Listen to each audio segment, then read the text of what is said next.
How does your surroundings affects you without you noticing? So Tagalog natin, papaano nga daw ba nakakaapekto yung surroundings, yung kapaligiran natin ng hindi natin nakikita or namamalayan? 'Di ba? Medyo mahirap siya sa totoo lang, magpapakatotoo ko sa inyo ngayon.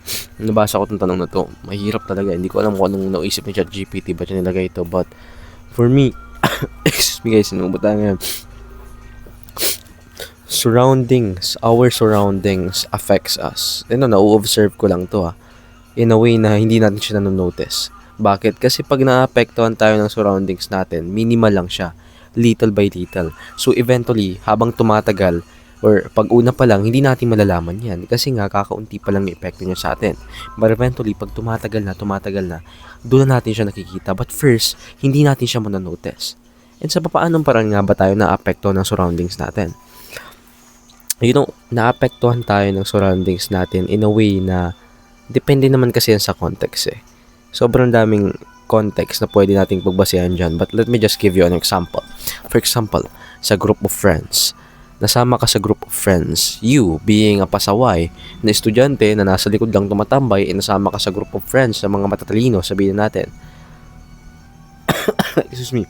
Ayan, alam mo, magulo ka, makulit ka, but over the time na makakasama mo sila, they can affect you. They can influence you. Yan yung word, influence.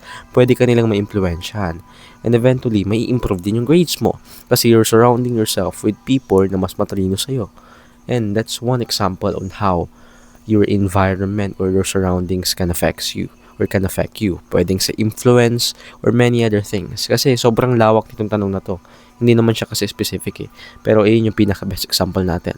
Now, sinabi ko na kanina yung word na without you noticing. Again, na-observe ko, hindi natin siya nanonotice kasi masyadong maliit yung epekto niya sa atin. Di ba nasabi ko na to kanina? But again, masyadong magiging maliit yung epekto niya sa atin.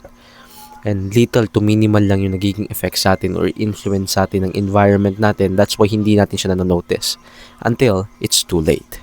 That is how our